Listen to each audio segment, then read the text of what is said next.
Assalamu alaikum, and welcome to another episode of Plugged In, where we plug you into the socket of reality. We are your hosts, Zishan and Ali, and today we have Brother Daniel Haqiqatjou as our special guest. Brother Daniel was born in Houston, Texas. He attended Harvard University, where he studied physics and philosophy. He completed a master's degree in philosophy at Tufts University. He has spoken at universities and mosques around the U.S., and his work has been featured in outlets such as The Washington Post, The Atlantic, CNN, Al Jazeera, Public Discourse, Mashable, and First Things. He currently teaches at the Respect Graduate School. Brother Daniel, who also heads his personal project site called The Muslim Skeptic, is a very outspoken and prolific critic of the modernist and postmodernist ideologies of today. Brother Daniel, welcome to the show. Thank you for that introduction. I'm happy to be here. Yeah, we're really excited to have you on the show and discuss these very important topics. And as everyone can see from the header of the topic for the show, the topic for today is liberalism versus Islam. But before we let you, Brother Daniel, share your insights on the topic at hand, we always first like to get the personal backstory from our guests about why they do what they do. And I know that, your extensive work revolves around the Islamic worldview.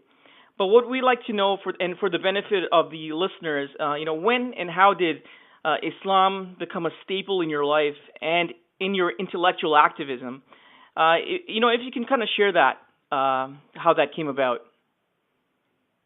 Sure. So I grew up in a secular Persian family, and my parents moved here from Iran in the 1970s and 80s. My dad moved here first for school, then my mom. And they raised me with Persian culture and kind of Shia Muslim identity. As I entered high school, again, it was a secular background. This is very common amongst Iranians who come to the U.S. and other Western countries. I knew some of the basics about Islam. I believed in God. I believed in the Quran. But my level of knowledge was very lacking.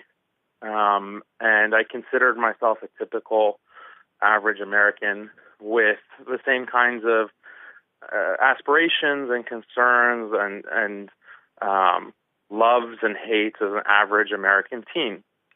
So what was shocking to me, though, is that I got into more contact with other Muslim teens, that I hadn't really had any friends growing up, Muslim friends.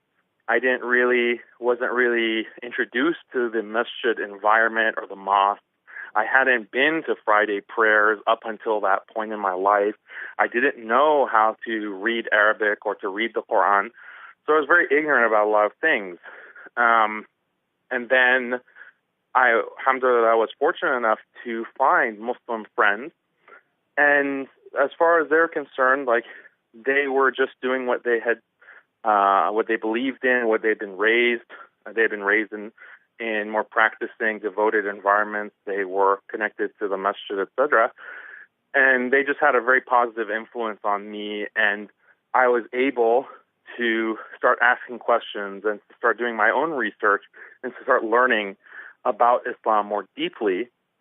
And so I started doing this just of my own kind of volition, and that kind of knowledge spurred me to learn more about Islam, to have that desire to change my behavior, change my life in accordance with what God wants, with what Allah wants of me, and to be personally motivated to do that.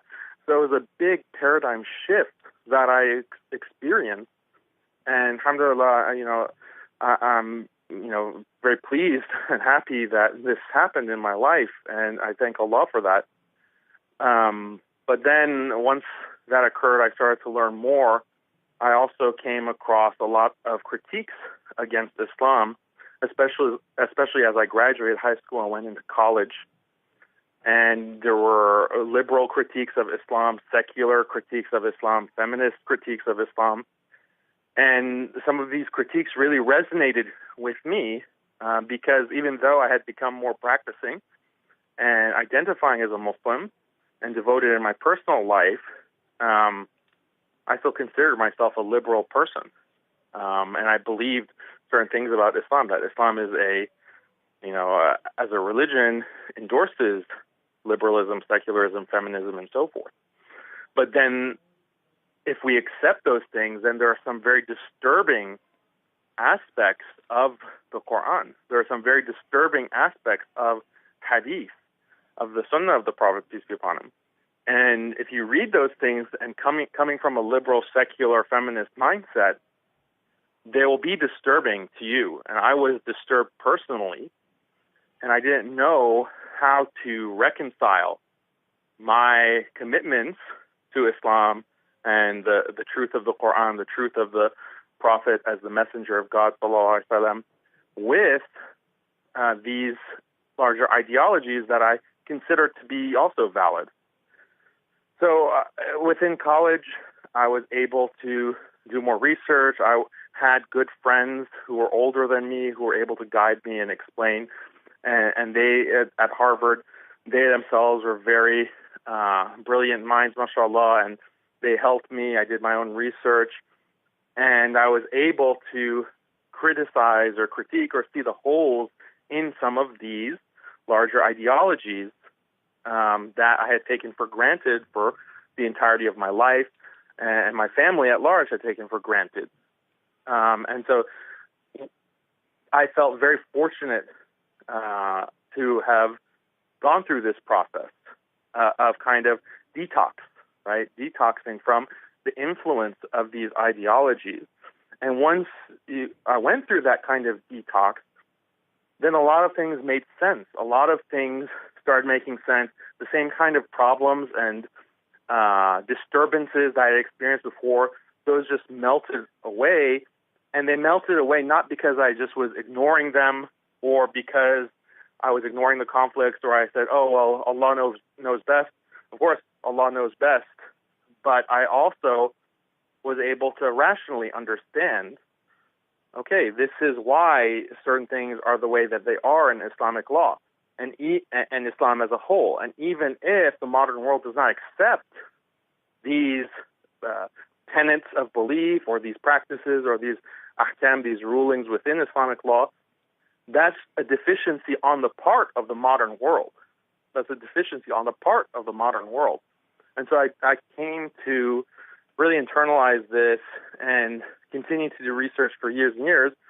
And then I thought, well, I should be able to share this kind of these arguments and this information with the rest of the Muslim community.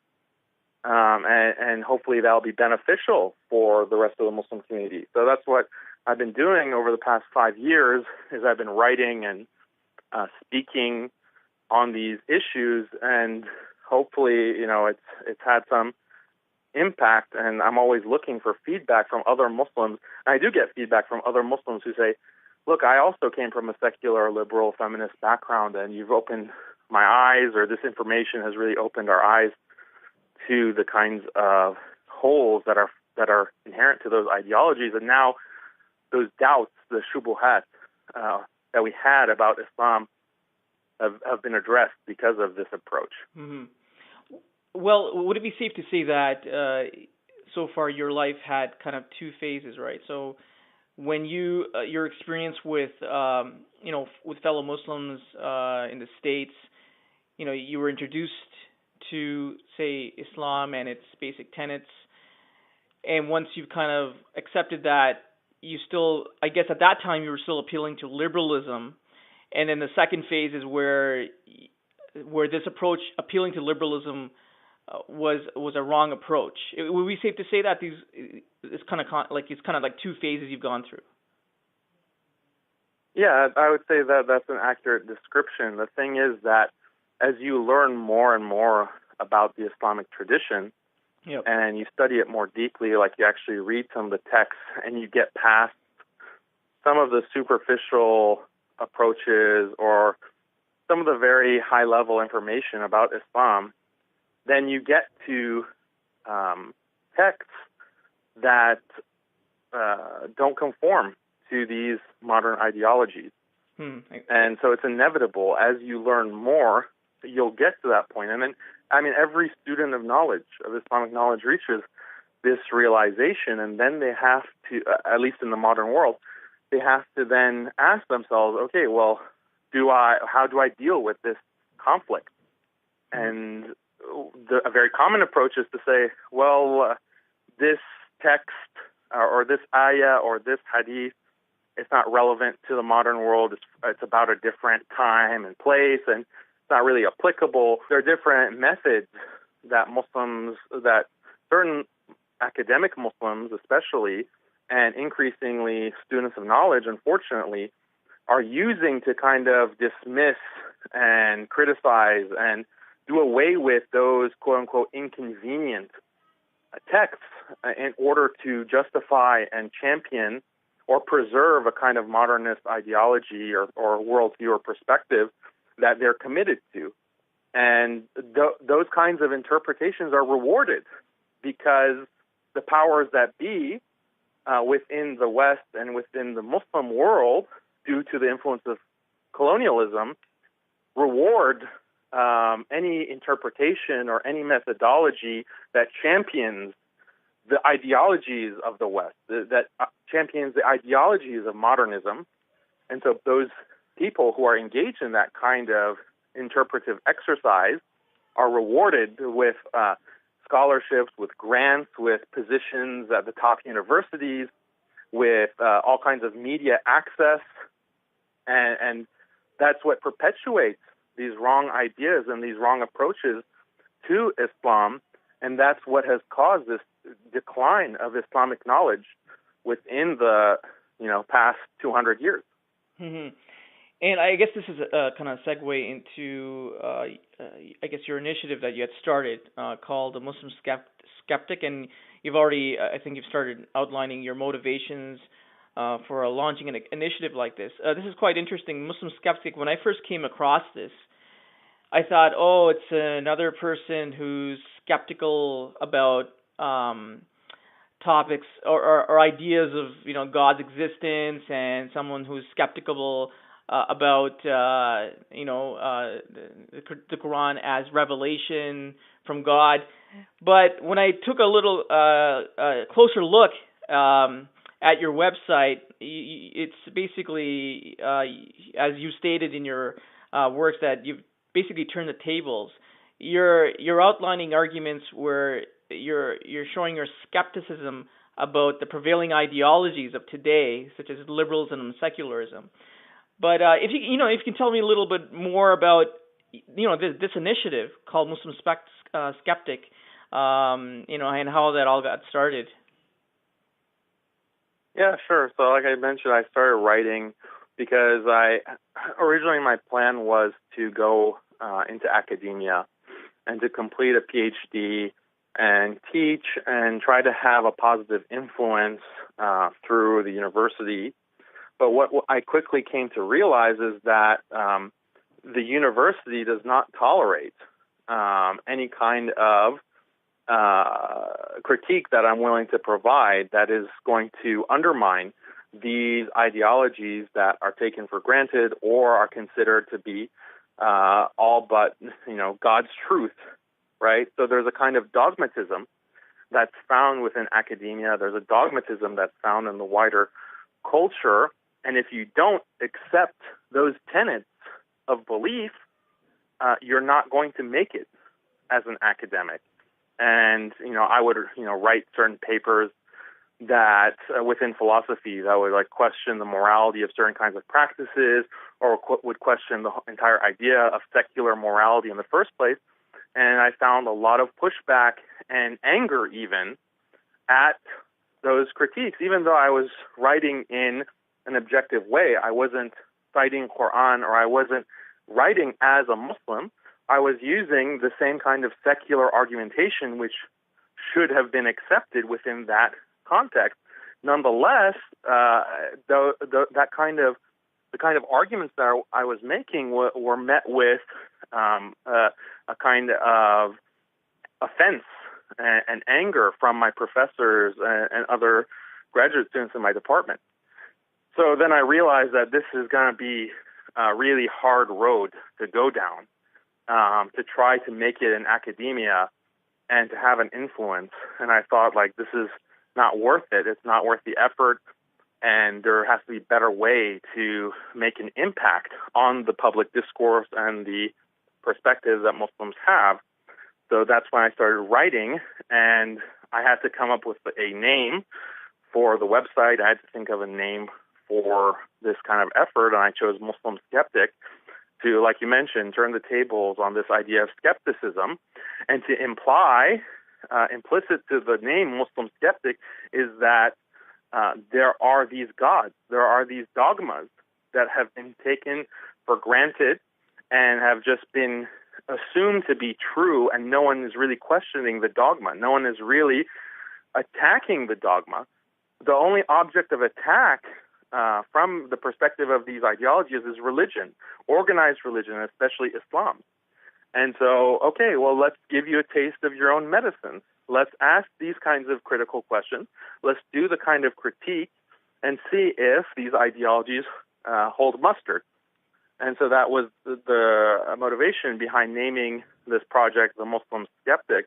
And the website is muslimskeptic.com, and that's where I compile a lot of my writing that I've engaged in over the past 5 years. You know, and it's very interesting because there's not many Muslims who have systematically, analyzing and dismantling the ideas of, secularism, feminism, and liberalism. And I guess, and many people, and as well as many Muslims, are not even aware of, what these terms really mean, right?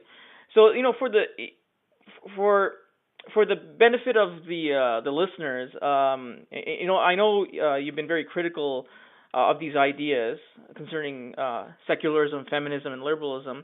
Just for the benefit of the listeners, if you can just kind of briefly define these terms and why are you so critical of them? Okay, so let me just start with that question. I'm critical of them because they are contrary to Islam, and in fact, they're anathema and they're poisonous and toxic to Islam. They're anti-Islamic, and these are ideologies that have been used to attack Muslims historically through colonialism and imperialism. And these are the ideologies that continue to be used to attack Islam and to subjugate Muslim societies. And also, these ideologies are poisonous to human existence in general. And we can see that with the trends within modernity and how society has unraveled due to the influence of these ideologies. So we can talk about all that stuff, but just to define what liberalism is, so we'll start with that. Mm-hmm. So liberalism is the idea that, so one thing to emphasize, though, is that when we use the word liberalism, it has many different meanings depending on the context that you're using it. So if you're talking about politics, you can talk about conservatives versus liberals, and that's in the context of political discourse within a single country. But that's not the liberalism that I'm referring to. I'm referring to capital L liberalism, which is philosophical liberalism. And philosophical liberalism is so broad that it encompasses conservatives and liberals in the political context. So Donald Trump would be considered a liberal, a philosophical liberal according to this definition, for example, or George Bush or whoever else within the American context or the Canadian context. So what is philosophical liberalism? So this is an ideology that came about starting from the 17th century, leading to the 16th, 17th, and 17th, 18th, and 19th centuries, and originated with European thinkers who claimed that the only way to understand what is right and wrong, whether on the level of a person's life, individual morality, or within political morality, is to look at what policies increase freedom and increase liberty. Whatever increases freedom and liberty is good, and whatever decreases freedom and liberty is bad. And this is how we have to understand ethics and morality and governance. And we have to abandon religious conceptions of right and wrong, because if we appeal to religion, that's irrational, that's superstitious religion, and they had Christianity in mind, as well as Islam and other religions. Religions are a hindrance to progress. Religion is a hindrance to rationality and enlightenment. So if we want to define right and wrong, we only need to reflect. We only need to use reason to determine, okay, what is it that increases freedom and liberty and equality? Whatever that is good and right and morally permissible, and whatever decreases freedom, liberty, and equality is bad. And we need to get rid of that and rid society of that so that we can achieve progress and advancement in society. So this is the moral and political philosophy that originated with these Enlightenment thinkers in Europe, mainly England and France, and Germany a little bit as well. And so this is how they defined it, and they used that kind of perspective on liberalism to attack religious societies, indigenous societies, and Muslim societies as being less advanced, not enlightened, stuck in the Dark Ages, stuck with this backwards idea of religion as being determinative of right and wrong, politics and morality. And so all of the early liberals, European liberals, were also colonialists. And they used liberalism as a program to colonize and commit all kinds of atrocities and barbaric acts of genocide against populations around the world, and in large part against Muslims. So that's liberalism, a little, quick overview of the origins of that idea. Secularism is the view that it is a subtopic within liberalism, and secularism has it that within governance, you have to have a separation of church and state, in the sense that laws should not be based on religious principles or doctrines of right and wrong. And so you have many liberal thinkers who have expostulated on this idea of secularism and the virtue and the justice of a separation of church and state. And one of the main thinkers in recent times is John Rawls. John Rawls, who taught at Harvard, and he gave his conception of political liberalism and why liberalism and secularism are the most capable of creating a society of justice, a just governance. And the idea is that if you have one religion that determines what is right and wrong, and one religion that determines the law of the land, then that becomes an object of oppression, because not everyone within a given society is part of one religion. So that's not fair. How can you impose one religion on everyone? That is the very epitome of injustice. That's why we have to keep religion out of the picture and not have religion be involved with the law of the land. So this is the argument that they make, and it seems like a very convincing argument to people who study this. So that's secularism. And then feminism is the idea that oftentimes feminism is conflated with the idea of women's rights, but this is a mistake. You have to understand that feminism is just one approach to women's rights. Feminism is just one approach to women's rights, and it makes certain claims about the history of the world.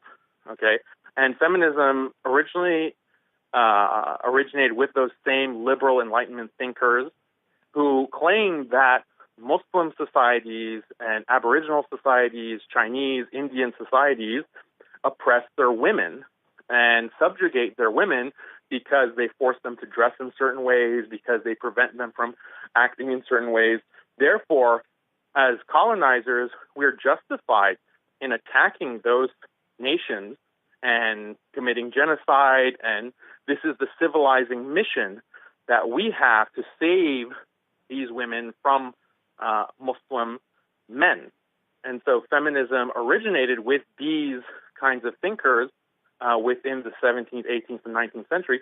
And it was only at the end of the 19th century that European women and American women started to use this idea to criticize the practices within European and American society itself. And that they were the first wave feminists, what's known as the first wave of feminism. And when you look at the writing of these first wave feminists, they were very anti-religion right off the bat. They were very anti-religion. They were very anti-motherhood, anti-family within that first wave. Yeah. Right. And then the second and third wave only got progressively worse. But the idea is that women have been systematically oppressed and systematically subjugated by men throughout time, throughout history.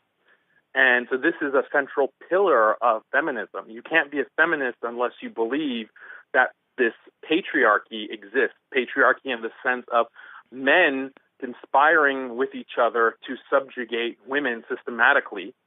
And so this is something that is very toxic to Islam for many reasons, but I'll leave that for later in the discussion. But these are the definitions that we can use for liberalism, secularism, and feminism.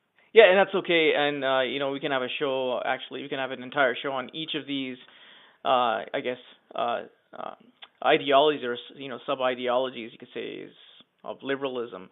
And it's interesting how you've and you also outlined this in your writings as well, that these ideologies, secularism, feminism, liberalism, were used as tools for colonialism, and people never tie that with these ideologies. So this is quite an eye opener for many people when they look into this. Sorry, go ahead. Yeah. Right, and it's not just limited to the past. It's definitely something that these ideologies are used in the present day as well, for precisely the same means.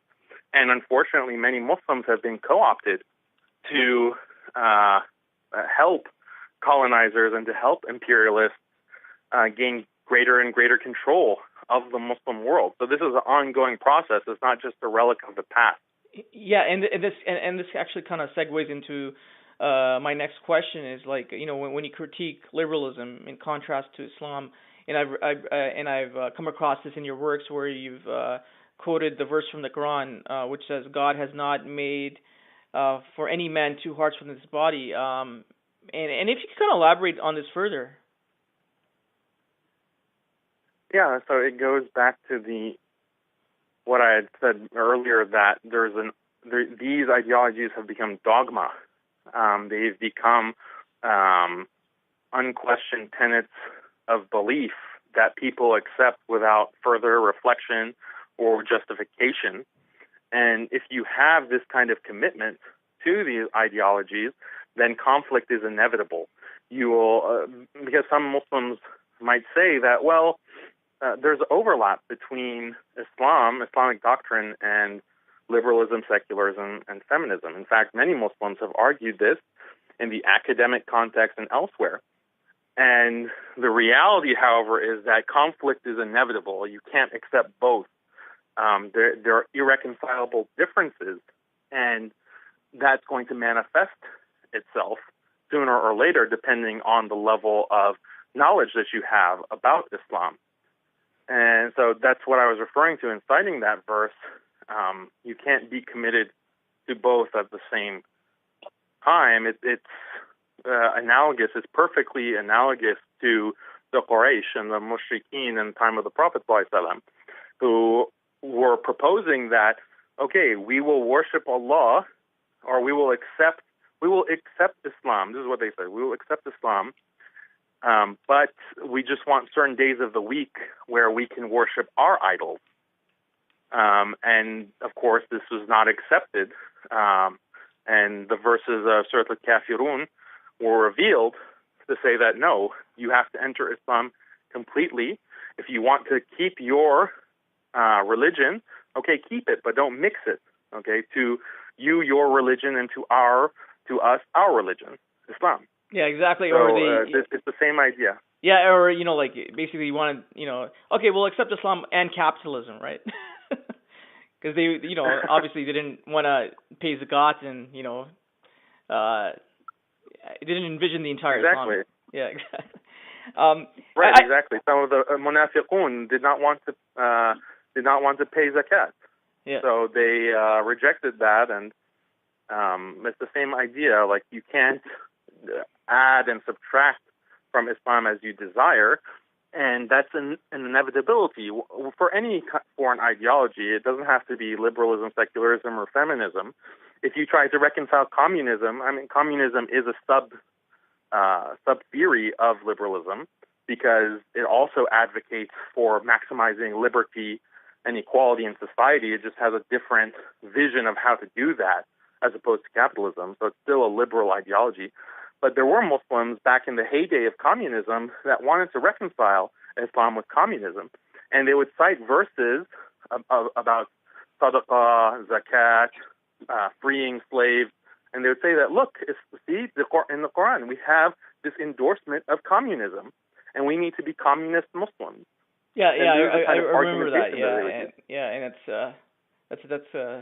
it's quite telling. But I know Ali has been waiting patiently. He had he had some questions he wanted to ask you.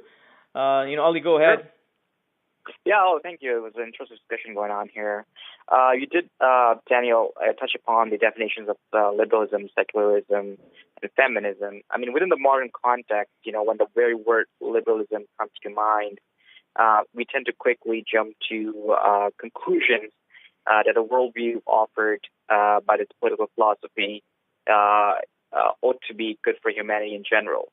As it supposedly offers freedom of speech, religion, equality, democratic governments, so on and so forth. How true do you think these assumptions from an Islamic worldview are?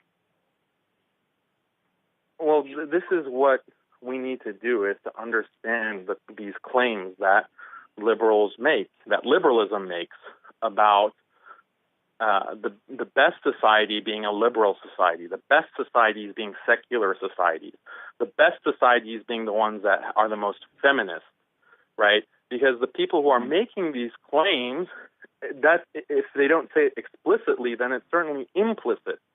That if these are the best societies, then that means that the Prophet, peace be upon him, was not part of the best society. That the first 3 generations of Islam were not the best of humanity and the best, because they didn't recognize these ideologies. There was no secularism in the time of the Prophet ﷺ. Like, they didn't have a conception of that. There was no idea of maximizing liberty and equality as being the basis of right and wrong. They didn't have those conceptions. So does that mean that they weren't the best societies? As Muslims, we're committed theologically to the belief that what the Prophet ﷺ brought and implemented in his society at the completion of his mission and his message was brought about the peak of human society. Okay, and if we truly believe that, then this is what causes the conflict, because they weren't secular, they weren't liberal, and they weren't feminist. So the way to engage in a kind of argument against liberalism is to say that, okay, well, you claim that society is best insofar as it achieves these kinds of liberties, but what do you mean by liberty? What do you mean by equality? What do these terms actually refer to? And then once you start doing that kind of probing, you realize that it's just a house of cards and it all comes crashing down. And as a point of fact, it's not just Muslims who are making these kinds of critiques, or we have the luxury of there being non-Muslims who have already leveled these kinds of criticisms against liberalism, secularism, feminism. They haven't done it in service of a particular religion, but non-Muslims in academia have already deconstructed these ideologies, and we can, as Muslims, learn from that and use that to our own benefit. And we just have to be careful that we don't fall into some kind of postmodernism or post-colonialism because some of those ideologies are also loaded with other kinds of baggage that we don't want to necessarily mix. So it has to be a very nuanced, careful consideration of how to use certain arguments. But let me give you a sample of what I'm talking about. So if we look at the idea of freedom, okay, so what does it mean for a human being to be free? And what the Enlightenment thinkers, liberal thinkers, meant by this is that human being is free insofar as his interests, fundamental human interests, have been achieved and have been preserved. Okay, so human beings have a fundamental interest in life. Okay, people don't want to just be killed. Okay, randomly. Human beings have this interest in being a part of a family and having children. Human beings have an interest in sexual autonomy. Okay, these are the kinds of human interests that are inherent to a human being. And therefore, if we want to maximize human freedom, we have to realize these rights. Okay, we have to realize these human interests. And that's what human rights ideology is based off of. But we can question that very easily. We can say that, okay, who decides what is a fundamental human interest? Okay? Mm-hmm. Who says that humans have a fundamental interest for having as many sexual partners as possible? Who says that that is healthy? Who says that that leads to human flourishing, right? Why would you propose that? And so we can question these kinds of claims about human interests because these claims are inherently metaphysical. Like there's no scientific experiment that you can do that would prove that some X, Y, or Z is essential or part of the human essence and leads to these kinds of ends, these positive ends. And as far as Islam is concerned, we also have within the Quran, Allah tells us what does it mean to be a fulfilled human being? What are fundamental human interests? One of the most important is to know God, to worship Allah, to know your Creator, to understand where you come from, to understand where you fit into this larger universe. That is a very important, fundamental part of being a human being and being a fulfilled human being. And anything that conflicts with that or anything that detracts from that is actually taking away from human interests and could be considered a form of oppression, right? So we can use the same kind of language and we can use the same kind of argumentation to show a completely different set of practices as being consistent with maximizing human freedom, right? And it's a fun exercise to do. You can look at what are considered the most oppressive regimes in the world today, like the Taliban, for example, and you can do this kind of exercise of redefining what is or is not within human interest, and then derive all of these different human rights based off of that, and claim that if we truly want to champion human freedom and human rights, we should look to the Taliban, right? Or any other regime, North Korea, to go outside of a Muslim context. And I'm not endorsing the Taliban. I'm just saying how these kinds of arguments can be turned on their heads. And what that shows us, what that tells us, is that this idea of freedom itself is a very hollow, vacuous notion that you can fill whatever you want in it if you're clever enough. And many examples I can give you about that. But freedom of speech, okay, this is something that's very easy to critique, and it's been done by non-Muslims. In fact, the best critique is from a philosopher, professor of literature named Stanley Fish. Okay, and he's Christian, but he is well respected within academia, and he wrote this popular book, There's No Such Thing as Free Speech, and it's a good thing too. And what he argues in this is that all communities have standards of speech. All communities have standards of appropriate, correct speech that they uphold, and they uphold by force. And it makes sense. And this is what I explain because I teach a class on Muslim intellectual fulfillment, and we look and systematically critique all of these ideologies, and we spend a whole unit on freedom of speech because it's relevant when you look at Sharia, when you look at Islamic law. But what Stanley Fish, based off of what Stanley Fish says, you can understand that all speech is analogous to human action, right? Mm-hmm. You can do a lot of damage. You can do a lot of harm with your speech, right? And we can see this within the law itself, because not all speech is permitted, even within secular law. As an example, libel. You can't go around libeling people. You can't go around libeling corporations. Corporations aren't allowed to make false claims and do false advertising, so their speech is restricted in that way. Individual people, parties, can't go around insulting each other. Like, there's this idea of fighting words. Okay, if I go up to someone and start berating him, insulting his mother, using racial slurs, and he punches me, according to the law, he's within his rights, because I have committed so much offense. I've harmed him. I have taken away from his rights, and he is within his rights to retaliate. So this is all part of secular law, and implicit in this is the recognition that words can cause a great deal of harm. Think about all of the restrictions on hate speech and on racial slurs. And this is a good thing, right? This is a good thing. We want a society where, even if it's not in the law itself, okay, for example, if you're familiar with the NBA basketball, the owner of the Los Angeles Clippers was secretly recorded making derogatory remarks about black people. Yeah, I remember that. He was secretly recorded. Yeah, do you remember that? So then there was no law against the comments that he made. There was no law against the bigoted type of remarks that he made, but there was a lot of social pressure. There was outrage that we don't want this guy as an owner of a basketball team consisting of mainly black players.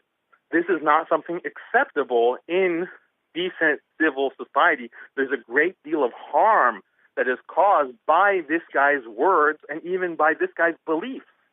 And we need to punish him. We need to sanction him as a society.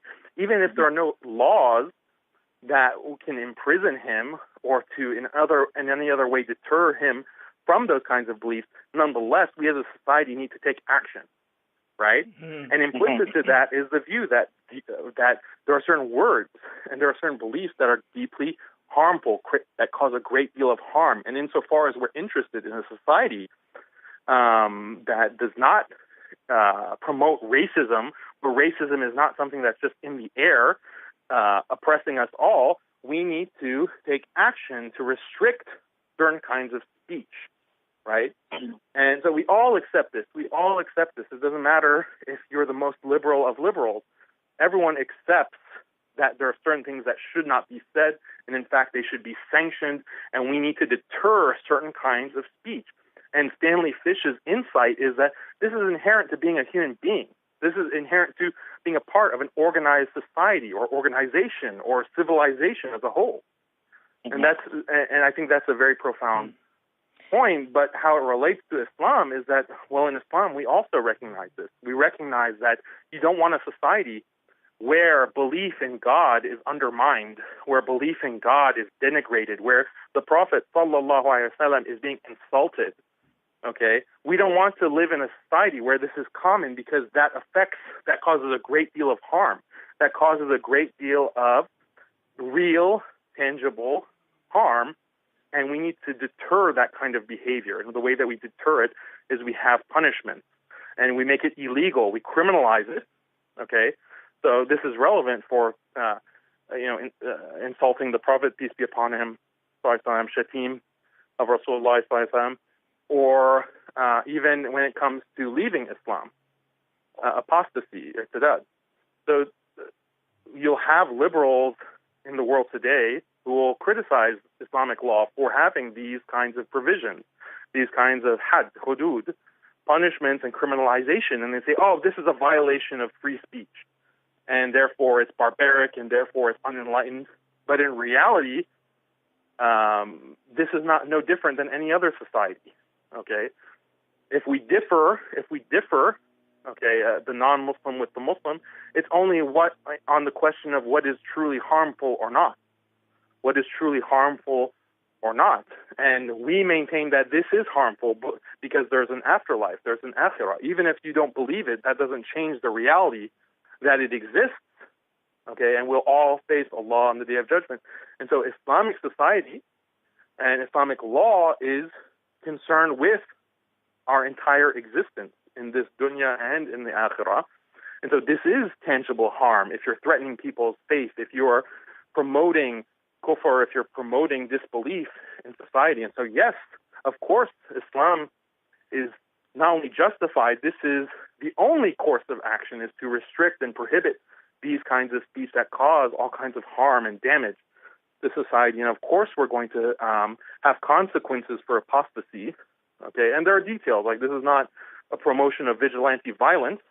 Okay, and we can get into the topic of hudud. That's a large topic. But probably for another show. The point is, yeah, for another show, inshallah. But the point here is that those who are criticizing Islamic law for being barbaric because it doesn't respect freedom of speech are inconsistent, and it's very easy to undermine those kinds of arguments and champion Islamic law and to show that, yes, this is what, as it was practiced by the Prophet, peace be upon him, as it was practiced by the Khulafa Rashidun, this was the peak of justice, this was the peak of morality, this was the peak of civilization and enlightenment. Yes, it was, and we can be confident in saying that and defending that in many ways, and I've just given you a sample of that. Absolutely. Thank you for that, especially how you treated the topic, the very hot topic, I should say, of apostasy, that we explained it. We definitely have to have another show just on that topic because, we also have a disease within the Muslim Ummah where we really don't kind of step back and, deeply ponder on these issues contextually, historically, and obviously, relevant to current times as well. So thank you for that. Kind of shifting gears here, adaptation to, so-called liberal ideologies are often blamed for the Islamic crises that took root during the 18th century Ottoman Caliphate. How true do you think this accusation is? And also, if you could please provide some historical context to this for our listeners. Yeah, absolutely.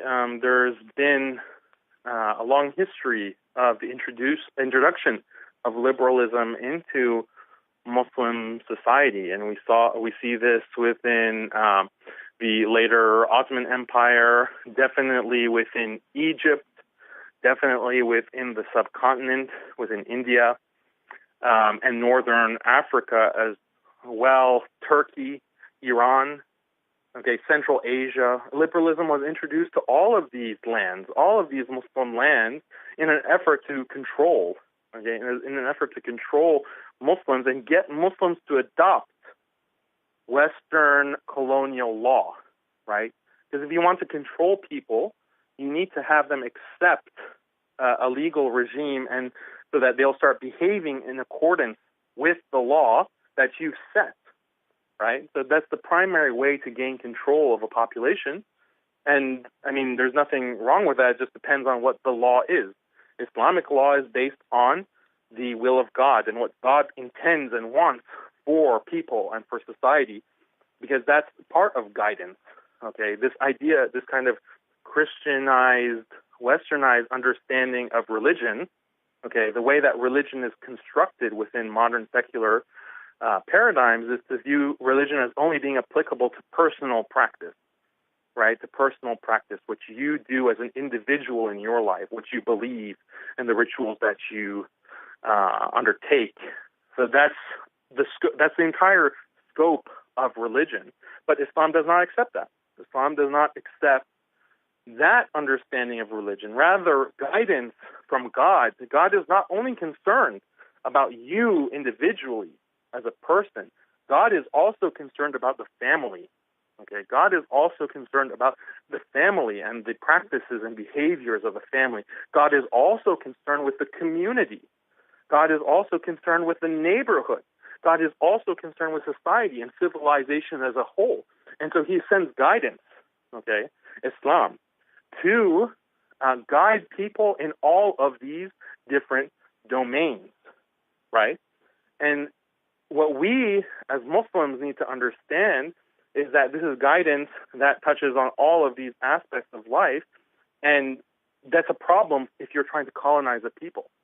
If you're trying to colonize a people and control them, you have to find a way to get people to disregard those aspects of religion that deal with the society, that deal with the community, that deal with the family. You need to try to convince people that those areas of life should not be dictated by God. Those areas of human existence must be dictated by the state. And so you introduce this liberal idea of secularism and a separation of church and state. And you say, no, we as colonizers determine, how communities are organized. We as the state determine how families are structured. We as the state decide how an entire society will be structured and organized and how people will behave in terms of economics, in terms of politics, in terms of violence, and so on and so forth, and education and socialization. Okay, and so what is this all about? This is all about control. This is all about controlling the population. And so that's why liberalism was introduced. And the way that they did it was by saying that, look, we have implemented secularism within the enlightened European context, and look how much we've been able to achieve technologically. If you want to catch up, Muslims, you need to adopt our ways. You need to reject the backwards influence of God in these other domains. You need to embrace secularism. You need to de-Muslimize yourselves. You need to, practice religion in the privacy of your own home. Practice your religion, behind closed doors. But as far as the public domain is concerned, that God does not have anything to do with that. And so this is how liberalism was introduced, and Muslims fell for it by and large. Many Muslims fell for this trick, and they self-secularized, and they accepted the colonizer with open arms, and they continue to do so. They continue to do so all around the world to this day, and don't realize that they're being bamboozled. Yeah, and also, also, if you don't mind, I just wanted to share something in regards to this. As we know, the British were the major players in bringing down the caliphate, and in 1894, the British Prime Minister, late British Prime Minister William Gladstone, and then this is when the Ottoman Caliphate was on its last legs. In the British House of Commons, he said, and I'm quoting him, he said, "The situation in the East will not be successful until we remove the hijab from the woman and use it to cover the Quran." Now, this is quite telling. He knew very well that one of the ways to bring down the Muslim, or actually any human being, was to eliminate the rule of modesty in both attitude and attire in the public sphere in order to have liberalism manifested. Actually, there's a whole doctrine named after this British Prime Minister called Gladstonian liberalism.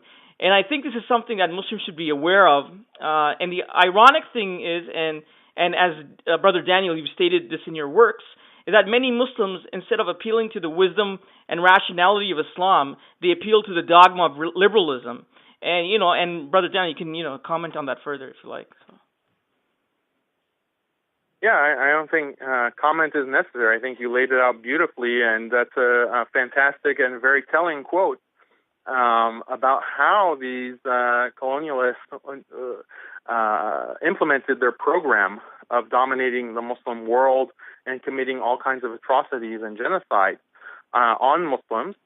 And the more that we're aware of the writings of the colonialists in that time, the more we'll be able to draw parallels between the same kind of rhetoric and the same kind of actions that are being used today to do the same kind of thing, just by more subtle means.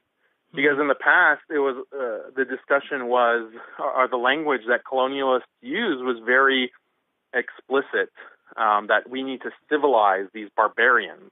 Yeah, exactly. Okay, we need to bring them into the light of modernity. Now, it's the same idea, but they talk about it using more diplomatic language, like we need to develop the Muslim world, the developing world needs aid, and we need to implement these kinds of educational programs.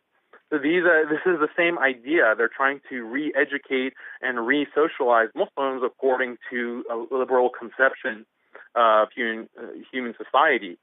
So the same things are happening, and it's just as violent, but it's just not known in the same kind of terms. So we have to understand that.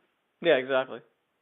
Yeah, absolutely. And also, it's also down on your blog as well, the reading list, which I follow actually quite religiously because of another author, Wael B. Halak. He also wrote The Impossible State, and he has also done some scholarly work on the Sharia as well, and which you kind of alluded upon as well. I mean, he has done a great research, how the colonialism kind of spread throughout the Muslim lands and how they just dismantled the society from within, from bottom-up approach. And that's a great work to refer to as well. I mean, in light of all these discussions we're having, I mean, what practical steps should our Ummah take to tackle liberalism or any other ism's onslaught on our Iman? Yeah, so it depends on what you mean by practical steps. I think it really depends on your age and where you are in life. Excuse me. Because if you are in college or even high school, okay, you're in the process of becoming an adult, you are learning more about Islam, we need to practically be aware of this history. We need to practically be educated on these ideologies and how they're so toxic to Islam.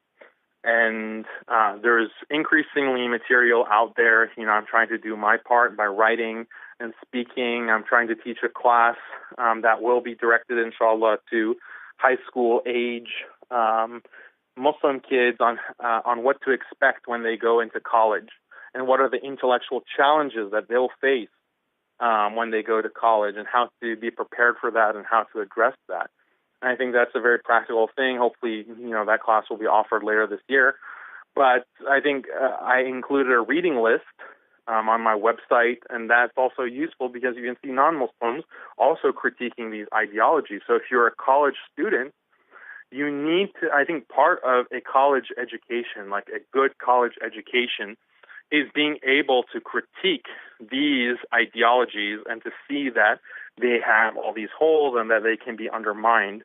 And Muslims should be reading these kinds of works and apprising themselves of these arguments and these ideas. So practically that's what should be done. If you're older and you're, for example, married, then you and your spouse practically should be thinking about how Islam calls to the importance of parenthood, calls to the importance of family, calls to the importance of maintaining ties of kinship, silata rahim, calls to all of these values that have been underemphasized due to the influence of modernity and secularism and liberalism, because these ideologies, especially feminism, attack the family and undermine the family, undermine the importance of the home. Okay, when we look at Islam, how much encouragement is there in the Quran and in Hadith and the Sunnah for maintaining ties of kinship, maintaining strong families? And when we look at even our own families, if your background is from one of these Muslim countries, look at how large the families traditionally are, and how families are connected, and how families maintain very close connection. And this is just a part of life, and this is what constitutes the community within Islam, and that's taken for granted as being the bedrock and the framework of society. And unfortunately, that vision and that structure has been systematically destroyed and undermined in the West and increasingly in the Muslim world. We have even the nuclear family is being attacked, and so much of that kind of maintaining ties of kinship have been destroyed, where you just have nuclear families, people, parents barely get to see their kids because everyone is institutionalized, in the sense that, look, when you're born in an institution, in a hospital. Then if your parents are working you go to daycare, that's an institution. Then you're in, the mandatory schooling, grade school, that's an institution. Then you go to college, that's an institution. Then you go into work for a corporation, that's also an institution. Then you retire, and then you're in a nursing home, assisted living. People's entire lives are moderated and mediated by corporate and state institutions, and this has a very big impact on the experience of life, all right? And this is very contrary to the Islamic model of life, and even not even Muslim, even prior to the rise of the corporate nation state, all societies, the family was the bedrock. The family was the cornerstone of the human experience. But now people are being separated, families are being separated from each other because of these institutions. And so Muslims need to be aware of this and think creatively about how can we counteract it and make sure that our families aren't institutionalized and broken up.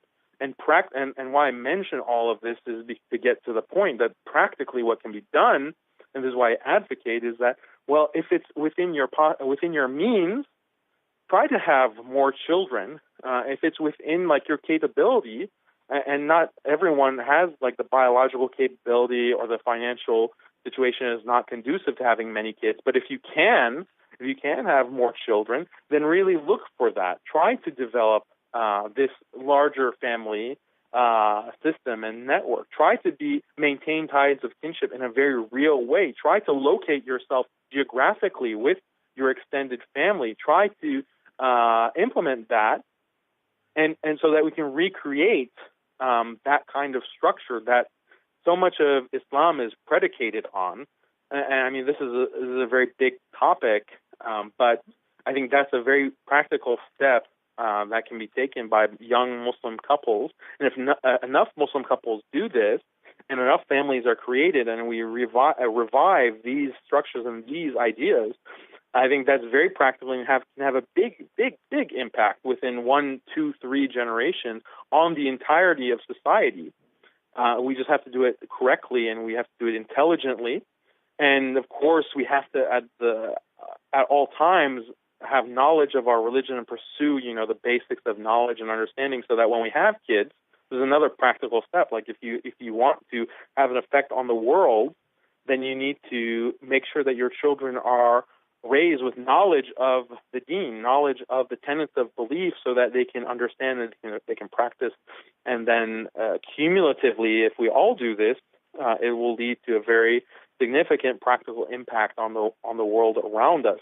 And it's just step by step, right? And just like there are khutuwat shaitan, like the footsteps of shaitan, you can also go the other way. You can take step by step on Sirat al-Mustaqim.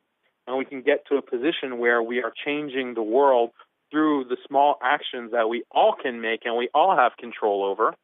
And we shouldn't be overwhelmed by the fact that, the entire world is going one way, and what can we do to change it? No, we can change it. We can have a positive impact, and it starts with each and every single one of us.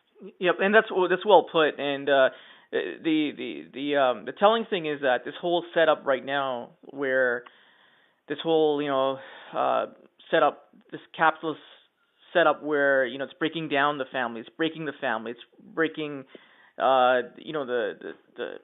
structured and tribal families we used to have. It's actually a fairly new setup, right?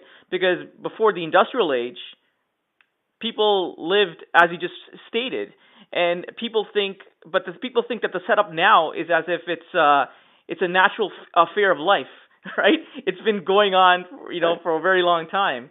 And when I have these discussions and conversations with actually non-Muslims as well, they're like, they are surprised.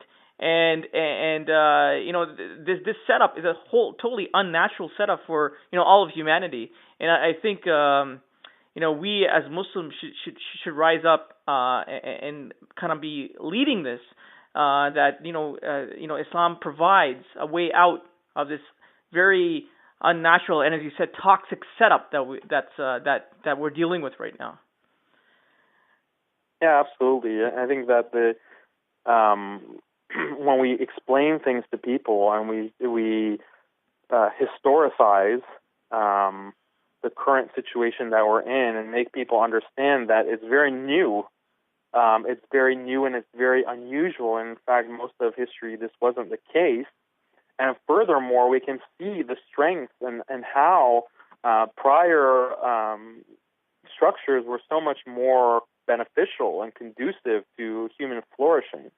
And so these are the kinds of arguments that we can make, and there's a lot of literature that can support us in making these kinds of arguments.